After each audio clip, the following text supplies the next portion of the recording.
Are you also among the crowd of 4 million students who are struggling to be a software engineer? Or are you from a non-CS or a non-technical background and you want to come into software engineering industry? Hi everyone, my name is Shivangi Tiwari and I am also a software engineer. जब बच्चा ना अपना 10th standard cross करता है तो उसके पास दो choices आती है फील्ड सेलेक्ट करने की, या तो वो आर्ट्स में जा सकता है और या तो वो साइंस में जाता है।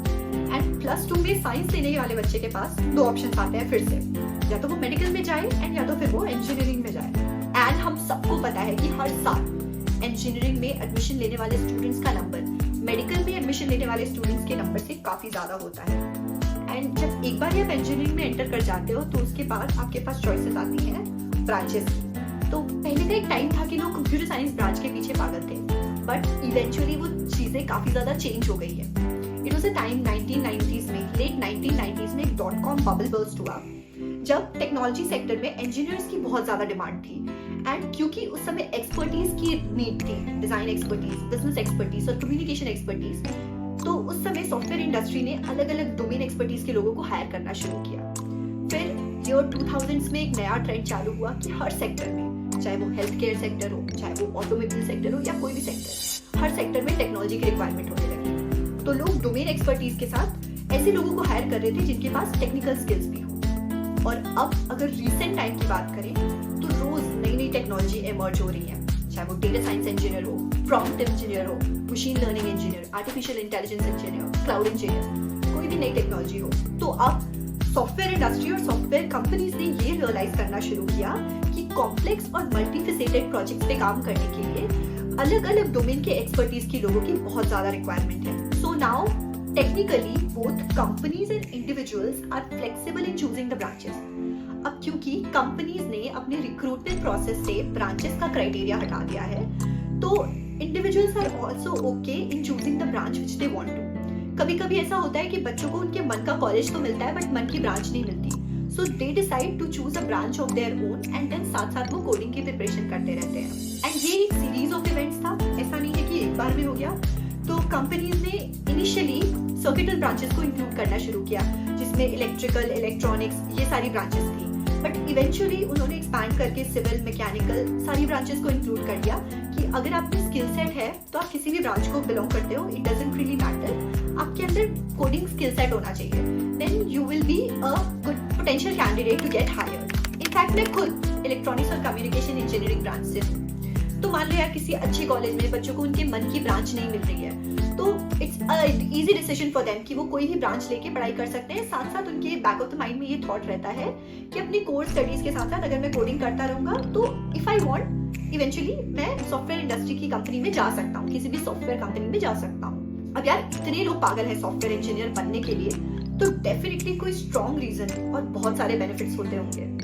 अब तुम अगर स्ट्रॉन्ग रीजन और बेनिफिट्स की बात करो तो सबसे पहले दिमाग में आता है पैसा, कि यार सॉफ्टवेयर इंडस्ट्री में हो तो पैसा तो बहुत होगा तुम्हारे पास, या सॉफ्टवेयर इंजीनियर्स के पास इन जनरल एक नॉर्म है कि पैसे बहुत होते हैं। तो यार पैसे तो होते हैं सॉफ्टवेयर इंडस्ट्री में, देखो, क्योंकि रॉ मटेरियल की रिक्वायरमेंट नहीं होती। अब रॉ मटेरियल की रिक्वायरमेंट नहीं होती तो बहुत सारे कॉस्ट बीच में कट जाते हैं, इसीलिए प्रॉफिट मार्जिन बहुत हाई होता है एंड मार्जिनल कॉस्ट बहुत लो होती है। एंड साथ साथ ग्लोबल रीच और स्केलेबिलिटी भी होती है at a very low cost, जिसकी वजह से profitability in general software sector में थोड़ा ज्यादा है।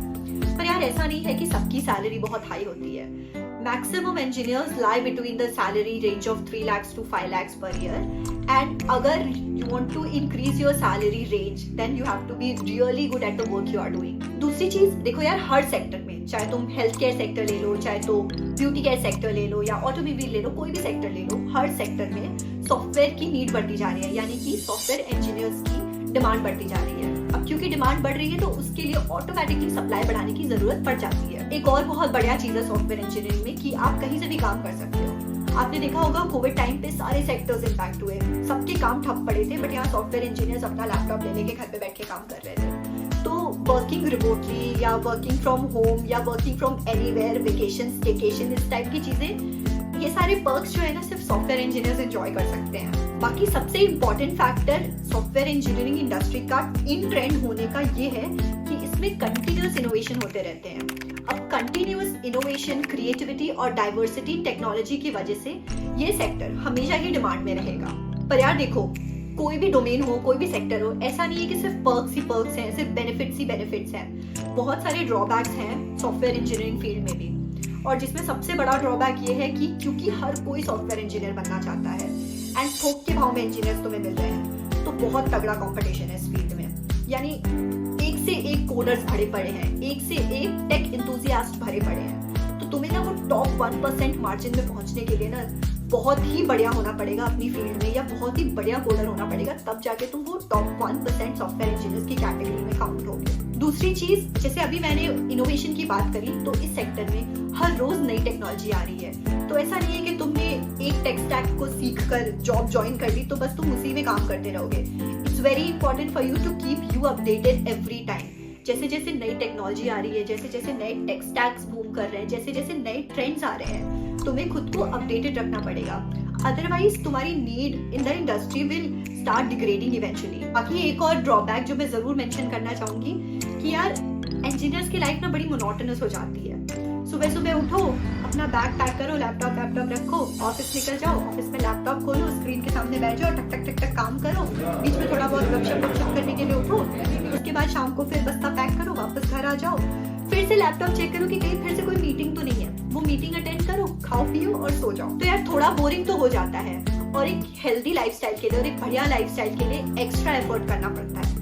तो जैसे जो फील्ड जॉब वाले हैं, जिनका फिजिकल लेवल थोड़ा सा है, उनकी वॉक हो जाती है, अच्छा खासा वो दिन में थक जाते हैं कि उन्हें ना एक्स्ट्रा एक्सरसाइज करने की जरूरत नहीं है हेल्दी लाइफस्टाइल मेंटेन करने के लिए। जबकि हमारे साथ ये चीज पूरी उल्टी है, पूरे टाइम स्क्रीन के सामने बैठे रहने से कभी कमर में दर्द हो रही है, कभी बैक में दर्द हो रही है, कभी आंख में पेन हो रहा है, कभी आंखों से पानी आ रहा है। इनफैक्ट मुझे अब तक चश्मा नहीं लगा था, हालांकि ये भी टेस्टेड चश्मा नहीं है, बट स्क्रीन के सामने काम करते करते कभी कभी ऐसे आंखों में पानी आ जाता है, तो उसके लिए मुझे भी स्पेक्स लगाने पड़ते हैं। तो ये तो बड़ी दिक्कत है कि तुम्हें अगर हेल्दी रहना है ना, तो तुम्हें एक्स्ट्रा टाइम निकालना पड़ेगा अपनी हेल्दी लाइफस्टाइल मेंटेन करने के लिए। एंड ऑफ कोर्स दीदी, आप ये कैसे भूल सकती हैं कि जैसे जैसे डिमांड बढ़ रही है, जैसे जैसे हायरिंग बढ़ रही है, मास फायरिंग भी तो होती है। जहां लगा कि तुम आउटडेटेड हो, जहां लगा कि तुम ठीक से कम्पीट नहीं कर पा रहे हो, जहां लगा कि तुमको रिप्लेस किया जा सकता है, जहां लगा कि तुमसे चीप लेबर में किसी और को हायर किया जा सकता है, तुमको यूं निकाल दिया जाएगा।